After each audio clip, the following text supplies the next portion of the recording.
This video is sponsored by Tokyo Treat and Sakura Co. If you guys are not aware, Tokyo Treat is a monthly pop Japanese snack subscription box that you will get up to 20 of the latest exclusive limited edition and seasonal flavored Japanese snacks. Now this month's Tokyo Treat theme is going to be the Fireworks Flavor Fest, and it features flavorful festival-inspired treats like the Salt Lemon Kit Kats, Salt Lemon Pretz, Osanpo Cotton Candy, and the mystery flavored Fanta, which is kind of interesting, I would say. Now, Sakura Co is a monthly authentic Japanese snack subscription box. Now, this month's Sakura Co theme is the festivals of Okinawa, and the special item is the Bingata Uchiwa, which is a popular bamboo fan, and it features a few other more traditional snacks including the Kokutao Manju, Beni Imo Donut Bowl, Uchiwa Festival Cookie, the Pineapple Mochi Manju, Sawfish Senbei, and the Pickled Daikon Okaki. So if you guys are interested to either purchase a Tokyo Treat box or a Sakura Co box, please use my link in the description below, and if you use code GuitarRock, you'll be able to get $5 off. With that being said, let's jump into the video. Hey, what is up guys? GuitarRock here, welcome back to another Snowbreak Containment Zone video. Today's video is going to be about the version 1.1 that is happening in the game right now. Plenty of things happening, new characters to pull, and we're gonna talk about the event, and we're gonna talk about the new character, Chenxing, the 5-star version. Should you pull for her? Now, let's just clarify a couple of things before we talk about Chenxing in particular. First things first, the ideal way to use Chenxing is pretty straightforward. You want to apply the E skill, you know, your standard skill right here, by marking the targets. So once you mark the targets, and then you shoot them afterwards, you'll notice all of them are going to receive damage right there. And that's something that you want to pay attention to. Ideally, that's the best way to use Chenxing, which is why she's going to be much more of an on-field DPS than an off-field DPS. That means she's going to be your main character that you want to be on the field all the time. So if you have a chance, you want to mark the targets.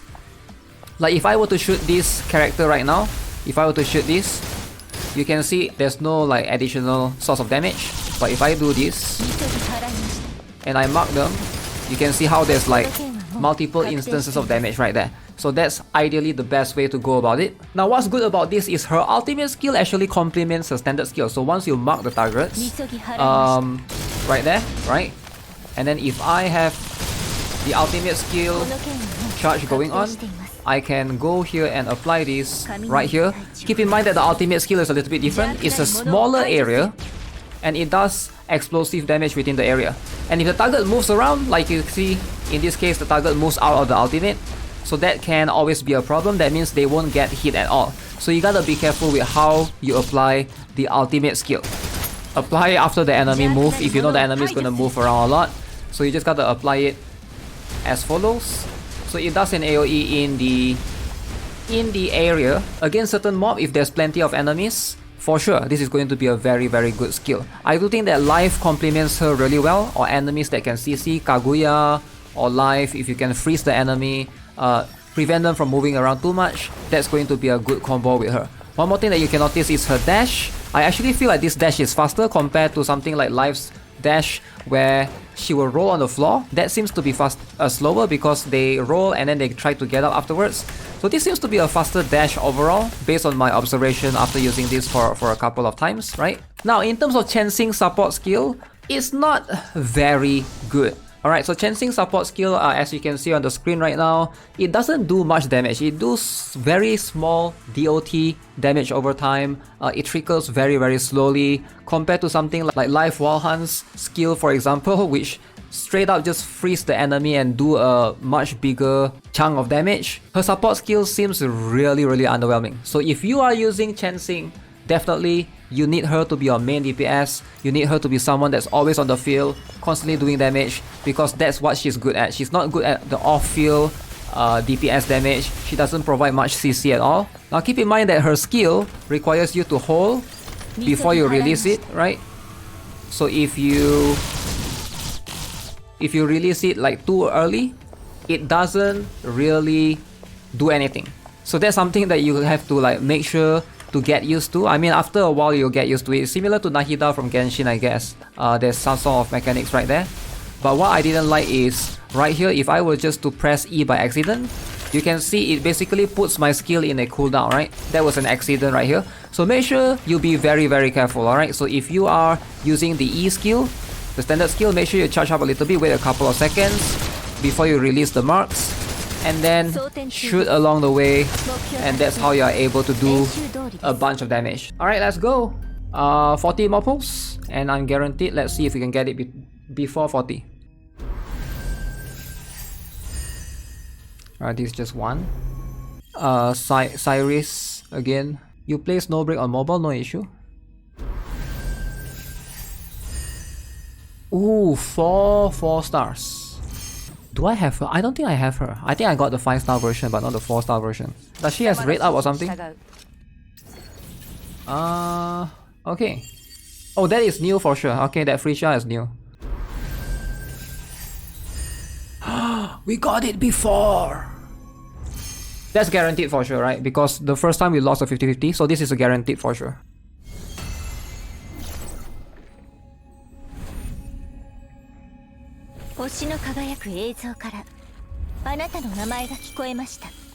Wow.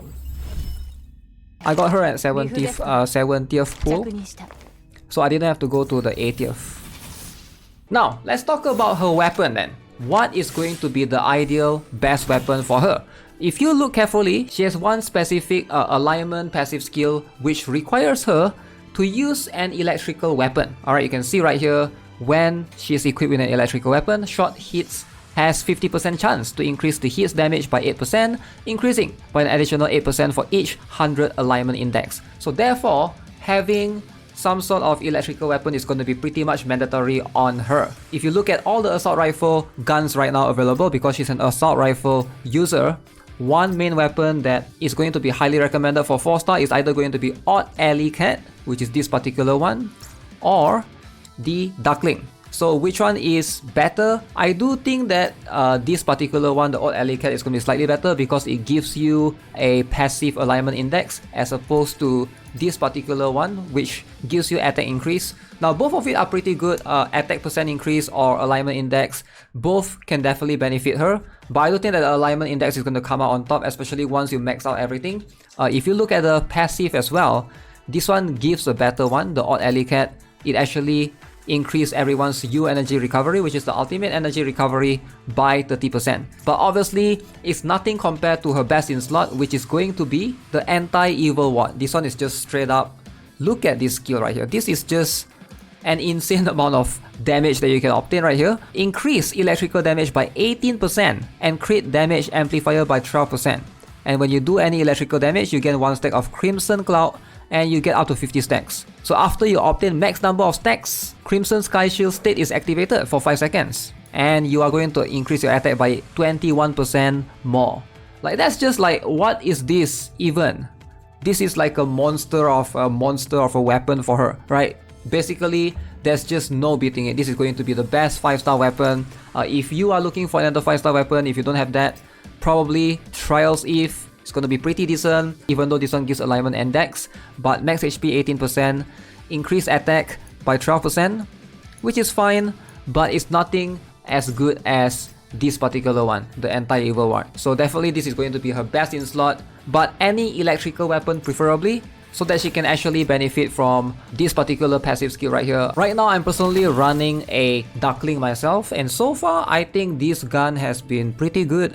It gets what it needs to be done. It is a level 50 weapon currently, and it's on par with my life, which has a homecoming at level 60. So I do think that, you know, this is actually a decent weapon. Either one of the 4-star weapon that's electrical, as long as you have them, she's going to perform pretty well. Now let's talk about logistics then. How should you build her? Her best in slot is right now available in the Mingdang Ritual. If you go to the shop, alright, go to the unlimited section. This new logistics is going to be her best in slot. Alright, this particular one, the Mingyi squad increase ballistic damage by 24% if you have 2-piece, but if you have 3-piece, when you deal electrical damage, increases attack of the equipping operative by 1% for 3 seconds. And it goes up to 45 stacks. Now I think I get asked a lot regarding what is a ballistic damage. Ballistic damage is basically anything that comes out from your gun. Anything that your weapon shoots, that's going to be ballistic damage. If it's coming from your skill or your ultimate, those are not ballistic damage. Alright, so keep in mind.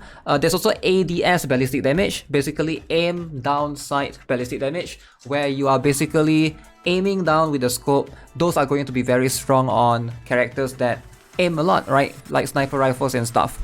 But generally, ballistic damage just means your gun's firing power. And you can get as many of these as you can during the event right now. You just get to buy each of these pieces literally for free, as long as you play the event. In terms of her best substats, I'm going to recommend crit rate. Shooting crit rate is going to be very good since she can apply multiple hits to enemies. And alignment index, of course, of this particular passive skill, every 100 alignment index is going to increase her damage overall. So highly recommend, try to get as much alignment index as you can. Now if you go to right here for her recommended weapon for 4-star, I don't know why, but they recommend the indicator. But I still think that based upon her passive skill, you definitely want something that's electrical type so that it can boost her damage overall. Now, in terms of her node overview, I highly recommend going for the first top left one, the damage. This is going to improve upon her special skill. Same for this one on the special, right? This is going to allow you to mark up to 8 targets as opposed to 5 targets. Very useful since you're going to use her skill a lot. So highly recommend these two as your priority. Followed by the ultimate skills one. So if you guys are not aware, basically you can look at the neuro skills right here. So these two is going to be the priority, followed by these two. Alright, I recommend the ultimates one first and the support skill, neuro skills last. The two middle ones, I recommend that one as the last priority since she's going to be a main DPS most of the time. Now overall, is she a good character to pull? I would say yes, right? I do like her playstyle. If you're looking for a main DPS, a character that constantly stays on the battlefield to provide you with a ton of damage, she's going to be the one to go for. Now, so far, based upon me using her and testing her, she feels like a better live Wild Hunt. Slightly better, not better by a lot. I do think that live Wild Hunt has a better support skill, but that's just for the support. But in terms of skill and ultimate, I actually do think that she's on par, if not slightly better, based on what I can see. I just wish that there's a way to test characters and show you guys damage. There's not really like a training ground that I can do that for now. But yeah, that's my thoughts on Chenxing Ethereal Cloud. Are you guys pulling for her? Let me know in the comment section below. I can definitely vouch for her if you guys are interested. So yeah, with that being said, that's gonna be it for this video. Subscribe if you guys haven't already. Give this video a like. And big shout out to Tokyo Treat and Sakura Co for sponsoring today's video. As always, have a nice day. Goodbye.